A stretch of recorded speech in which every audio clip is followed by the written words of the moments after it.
Okay, here we are at the Starved Rock State Park. This is the St. Louis Canyon, where the HBO new documentary series Murders at Starved Rock, or whatever it's called, is where it takes place. And they're claiming this cave right here is where the three women's bodies were put. So they're claiming that this one guy picked up these three dead women and put them up in here. And I don't know, since this happened in 1960, Jeff, what kind of erosion could have possibly happened in then? Or do you think it Since pretty much looks the 1960, same? maybe 2-3 inches at best. Okay. So, yeah, so this is the little cave here, right next to the waterfall. We are here, this is December, and the actual crime occurred in March, I believe. So, and there was allegedly snow on the ground then, no snow here. But, Jeff, do you want to go Yeah, out there? let me pause it. You won't hear me from there, right? It probably will. Probably will.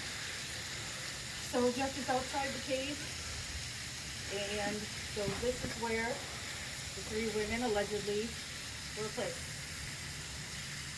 And that they would have, Chester would have had to have lifted the bodies up by himself and placed them in this cave. And that he was a wee little thing. And it's literally dead weight.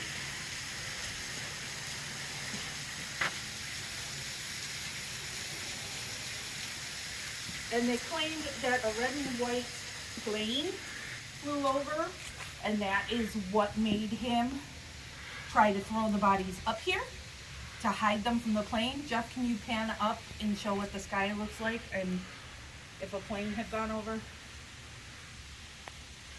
Well, we've got pretty limited view because it's just a sliver between the two canyon walls here.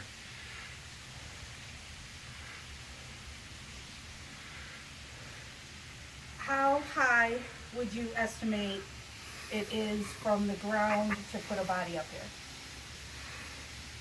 Well, from where I'm standing to where your feet are is about 4'10". Okay. And then to the bridge over there? Actually, it wouldn't be that hard to drag a body up here. It wouldn't be? Well, I guess it's relevant to your body weight. How high? What? How far away would you say the bridge is where they're claiming is where the assault first happened? Well, The second bridge, not the first bridge you see. not the one you see. Oh, the way where we walked, you mean? Uh-huh. On the path? Yeah. 150 yards, maybe. And then I need you to pan up because there's the theory that they Lowered somebody down, tied yeah. for a rope and lowered down into here. Well, that doesn't hold water because that overhang there, if I'm standing directly under it, that puts the body coming down, well, pretty right at the edge right here actually. So I guess you could swing it in, but Yeah. it would be more work just to drag it up here.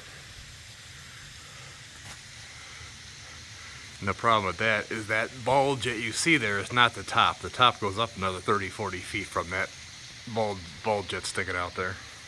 And then what would you say, because people talk about if this is a wide area here where people could be, not the cave, out here, what would you say the dimensions is out in this area?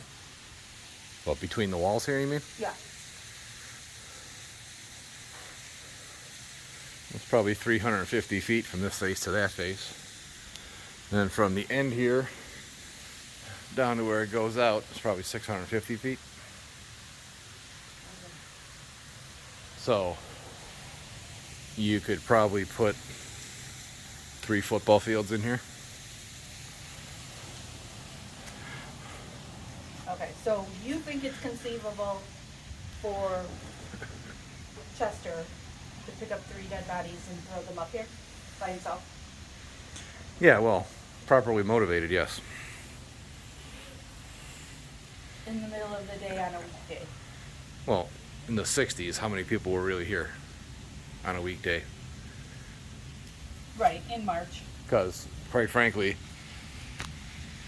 Yeah, we've seen maybe. quite frankly, 40 today we've passed 6 people coming in here. There's one person here taking pictures. So in theory, if I wanted to hide a body here, I'll just wait for the guy with the camera over here to leave, and there's nobody here, and I could drag a body right in here. Nobody would know. But I personally feel that Chuck here is innocent.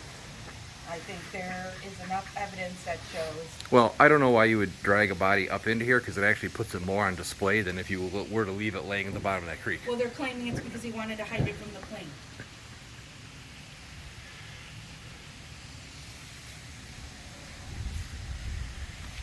But Well, looking how around it, quickly if you wanted to hide it, from a plane, there's a lot of easier spots where you could stick 3 bodies to not have an aerial view.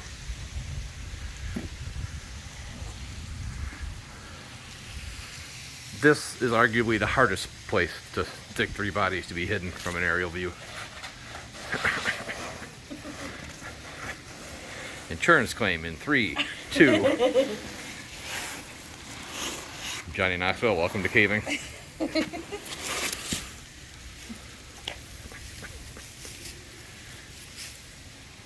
Because like I said, if you're gonna hide a body, you could right there, that little ledge right there is literally no work, or any of the stuff along this area here. Well, and This is 6 or 5 feet up. if you're going to hide it from a plane, how long is it going to take you to put 3 dead bodies up in there? Well, that's As fine. opposed to how long it's going to take a plane to fly over this dam. Well, a plane would have to be specifically looking right in here. Like I said, it's a very narrow gap in here. So a plane flying over is going to have maybe 2 or 3 seconds. And like I said, there's 100 other spots here you could hide a body that's way easier than in there.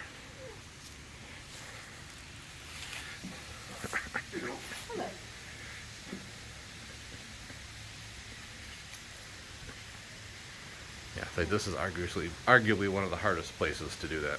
Yeah. Sorry, but were you giving a bit of a history lesson while you were talking, or you just... Have you heard of the Star Draft Worker?